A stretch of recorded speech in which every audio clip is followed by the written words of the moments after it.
Buat terangkan ya pH garam, yang kemarin tuh garam tuh dibagi 4 sebenarnya, tapi tak bahas 3 aja ya. Yang pertama garam netral.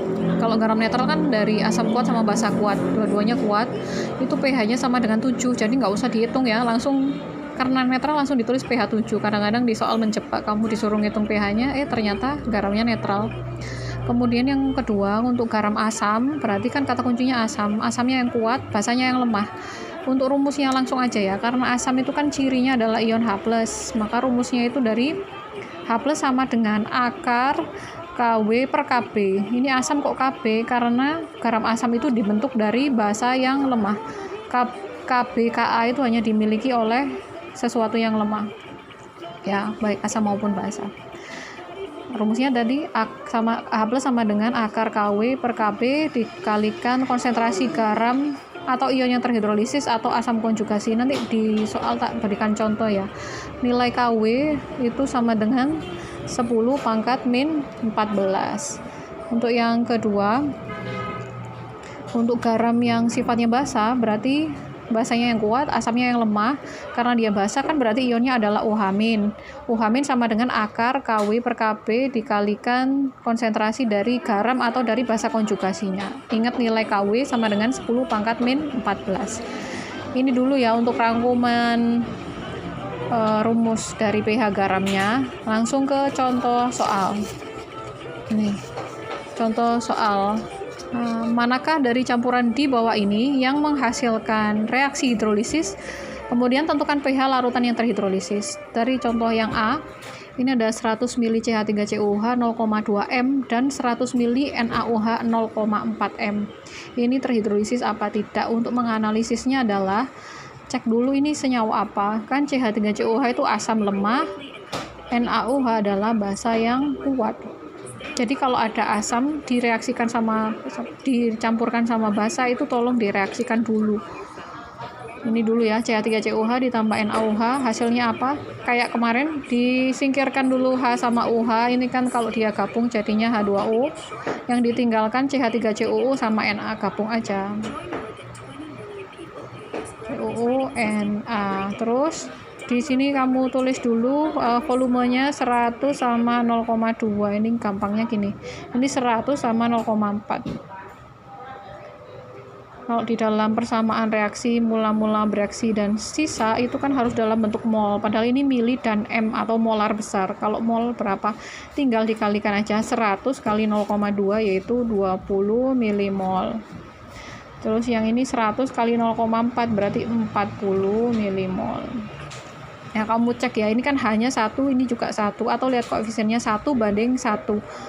1 banding 1. Ini kan 20 sama 40, bukan 1 banding 1, berarti ini pasti bukan hidrolisis.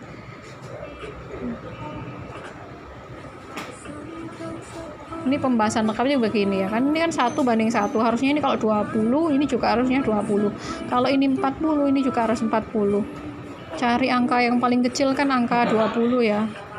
Berarti 20. Ininya harusnya 20. Jadi ada sisa, jangan ambil yang 40 ya. 40 minus kan nggak bisa. Ini habis, yang ini sisa 20, yang ini kan 1 banding 1 juga. Di akhir reaksi kamu cek ada NaOH basa kuat, ada garam, ada air, berarti bukan hidrolisis, karena hidrolisis itu harusnya yang sisa adalah garam dan air saja, alias di sini harus habis, dua-duanya harusnya habis. Itu untuk analisisnya.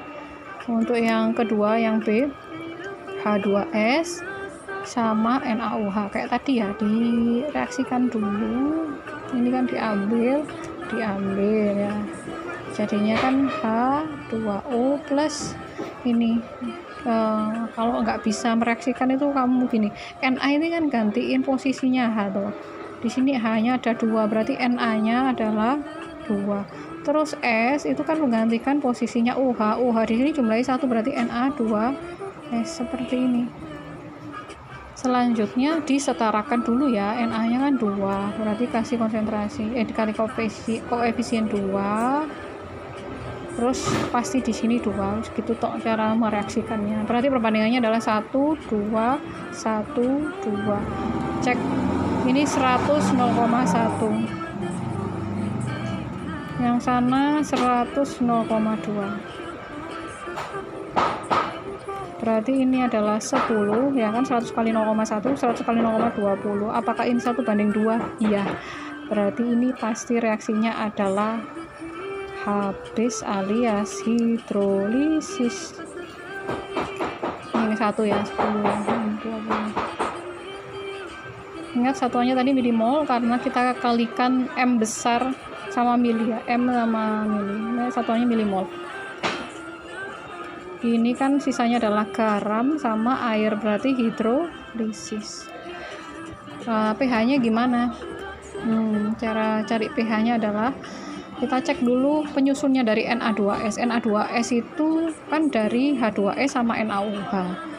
Berarti H2S itu asam lemah, NaOH itu basa yang kuat, berarti Na2S adalah garam yang sifatnya adalah basa karena asam lemah basa kuat. Kalau garam basa berarti rumusnya adalah OH min yang tadi lo ya, sama dengan akar W per Ka. Masih basa pakai Ka ya, jangan lupa dikalikan yang terhidrolisis. Nah ini jeli dulu ya, yang terhidrolisis Na-nya atau S-nya. Ingat yang terhidrolisis adalah dari yang lemah, dari H2S-nya. Ini S-nya kan cuma 1 ya, berarti ini tetap 10 milimol karena S-nya cuma 1, karena dari yang lemah. 10 milimol ini padahal satuannya adalah konsentrasi. 10 milimol ini jadikan konsentrasi dulu. Bagaimana caranya? Ya dibagi dengan volume lagi, karena ini udah dicampur 100 sama 100, berarti volumenya adalah 200 mili. Berarti berapa nih? 1/20 ya. 1/20 itu berarti 0,0 100 bagi 2 berapa? 0,05 ya. 10 pangkat min 14. Ka nya nanti diketahui di soal ya, ini aku lupa nulisnya. Biasanya Ka nya 10, tanggap aja 5 kali 10 pangkat min 5, ini diketahui ya, dikalikan 5 kali 10 pangkat min 2 dari ini ya, itu sama dengan ini dicoret-coret min 10 pangkat min 4 kali 10 pangkat min 2 ditambah min 16 ya, 16 bagi 5 berarti tulis dulu 16 bagi 10 pangkat min 5, 16 kurangi 5 berapa? 10 pangkat min 11 ya, berarti di akar ada 10 min 5,5 karena dibagi 2. Ini kan OH min, berarti ketemunya adalah POH. P ingat min log OH min, berarti min log 10 pangkat min 5,5 alias 5,5. Kalau pH nya karena basa kan harus dicari pH nya dulu ya, 14 min POH berarti 14 min 5,5. berapa ini? 14 kurangi 5,5, 8,5 ya.